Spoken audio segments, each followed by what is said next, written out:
Hi everyone, in this video we're going to talk about some really important things that you need to take into consideration when selecting what habits to build and why. These are things that have made a 100% difference between failure and success in my life when it comes to building habits. I truly hope that this video will leave you with a ton of insights that you'll need if you want to build new habits in your life.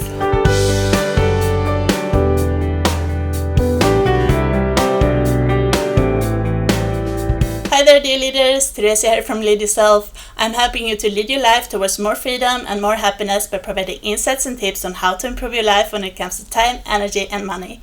If you're new to this channel and that's something that interests you, then make sure to subscribe and hit the bell to stay notified when new videos are released, which happens at least once a week.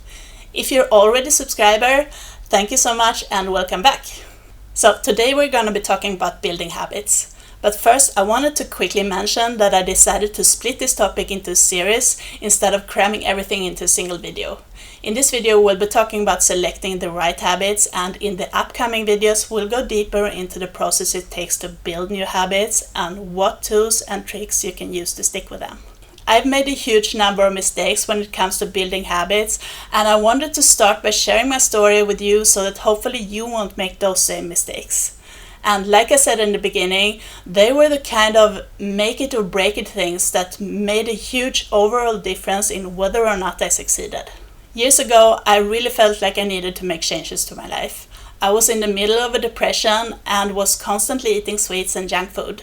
I had irregular sleeping patterns, sat in front of a computer all day and was extremely tired. I was easily distracted and zoned out during conversations and started avoiding social contact. And finally, my partner was saying to me that if nothing changed, we would have to break up. Then I decided I was going to change and started to introduce several new habits in my life. The first thing I started doing were waking up early, exercising, hydrating properly, and quitting sugar. And later I started calling these my core habits. They sort of became the foundation for everything else because they more or less instantly made a difference in my levels of energy and started a positive spiral in my life. But of course, it wasn't flawless. I slipped a few times and started to learn how to forgive myself and get back on track. I started journaling to have a tool to do that, and this also became one of the core habits in my life. I was determined that no matter what, I should not quit. And I had a very strong reason to continue. And if I didn't, my family would fall apart. Over time, I also got addicted to these habits, which was one of the key things that kept me going once my family situation was repaired. After a while, I felt so positive and energized that I started adding more habits to my list. There were things like daily decluttering, taking care of plants, regular time with my daughter, calling my parents, blogging, yoga, and much more. I think I ended up with 50 or something new habits in the end. And I even had things on there that I seriously didn't know why I did. But this was when it started to become difficult to keep up. I started selecting my core habits as they were the ones that kept the whole machine going, and it would take a lot for me not to stick with them. The others I was more forgiving about, but still determined to do them all. But I had only so much time every day and something had to give. In my case, it ended up being my job. Instead of working 8 hours a day like I was supposed to, my hours gradually reduced to about 5 hours a day, but I was still determined to keep going. After a while, I finally got dragged into a room by my manager and was told that either I would have to actually work 8 hours a day or my payment would be reduced. I actually remember being angry at her, but in hindsight, I don't think it was fair of me being angry. She had actually been very patient with me for months and said that she had enjoyed watching me change and had been so inspired by that. But now it was affecting my work too much. But I was still determined to continue and not to let go of anything I'd built up, and was so proud that I had introduced all of these new habits into my life. But after being totally conflicted by this for a few days, I did end up cutting down on some of my habits and more or less went back to my core habits of waking up early, exercising, hydrating, not eating sugar, and journaling. I continued to see amazing results with them and now had a better balance in my life. I no longer stressed out about all of the 50 things I needed to do every day, and now there were only like 10 of them. I was still proud that I had been able to do them all before, and it left me with a feeling that anything is possible and that consistent action is the key.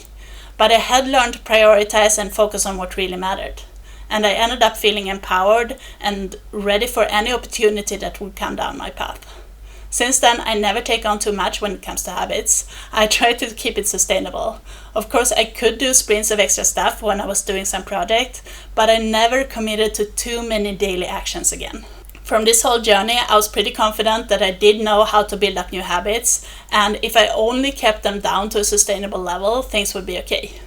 But I never really analyzed the habit building process very much until quite recently, when I was trying to get back on track after a few very chaotic years that started when I got pregnant with twins and had to prioritize them and my sleep for a few years. Once I started to feel like I was able to regain control over my life, I made several failed attempts to try and do what I had done before, which was using a habit tracker and starting out introducing my previous core habits again. And I never really felt like I was able to keep it up for more than a few weeks at a time.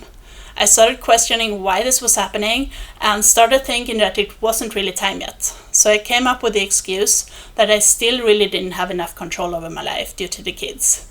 But of course, that's not really true. What was actually missing was my why, the reason I was doing things. Previously, it was to save my family from falling apart, and it wasn't before I found another why that I realized that. And it was one afternoon earlier this year when one of my boys was looking at a picture that showed the lower parts of a fat person from behind, and he called that person Mama. And I was like, oh my God. I had indeed fallen back into terrible eating habits, and that reminded me of that. And that, combined with the fear of contracting COVID-19, now that I was at high risk due to this, was the push I needed to take off and change my diet and to start exercising. And it doesn't really matter that this why is most likely temporary, because so was my previous why when my family was almost falling apart and I had to rescue that. But it did give enough of a push to have me get to a point where I started seeing results and get addicted, because that addiction doesn't really happen instantly. The first few weeks of building a new habit, you have to be very conscious and focused on it, and then it really helps to have some form of strong motivation. If you don't have that, you can try an exercise that involves creating sort of an anti-vision for your life. So here's what you do. Take your current behavior and extrapolate that for several years into the future and try and paint up the worst case scenario in your mind. Even try to magnify it a bit. So say you're currently a smoker trying to quit. Think several years ahead into the future and imagine what your life would be like in a worst case scenario where you have cancer and what that would do to your life and to those close to you. And to give you a little bit of inspiration, there's even a few tricks that you can use to control other types of actions, like writing or learning to play an instrument or something.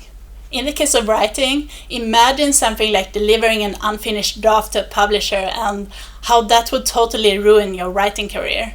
Or if you want to learn how to play an instrument, imagine being on stage in front of a lot of people and playing at your current level and how they would all laugh at you and leave. If it's at all possible, try to actually get something booked. Schedule a meeting with a publisher, put out a concert ad, sign up for a competition, or whatever you can do. In any case, a sense of urgency is what you will need to motivate you. From my experiences, fear of something that could happen in the future if I kept going without a change has turned out to be a bigger motivation than trying to motivate myself with positive things, because the positive things either felt too achievable or not achievable at all, and they made me accept status quo and didn't really prompt for a behavior change.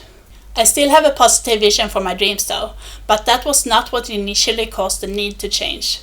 The purpose of that is more to be a direction I want to take instead of the path I've been on before the change. So the vision is the thing that would replace the anti-vision. And together they are even more powerful. So consider trying to find your anti-vision now.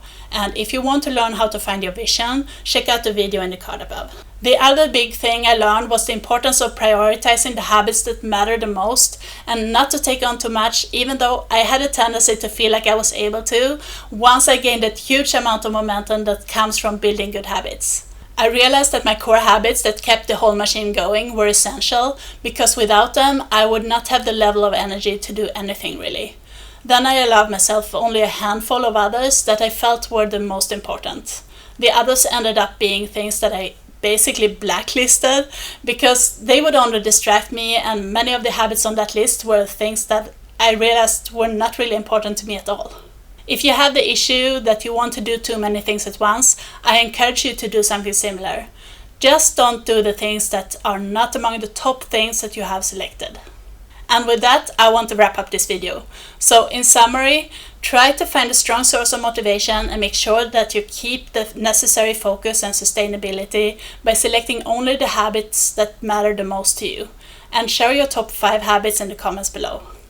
In the next video, we'll look more at the psychology behind the habits and what it takes to change them. If you ended up liking this video, give it a thumbs up and make sure to subscribe and hit the bell for more actionable content to help you improve your life. And make sure to check out some of my other videos before you leave. Thank you for watching, I love you so much, and I see you soon. Bye!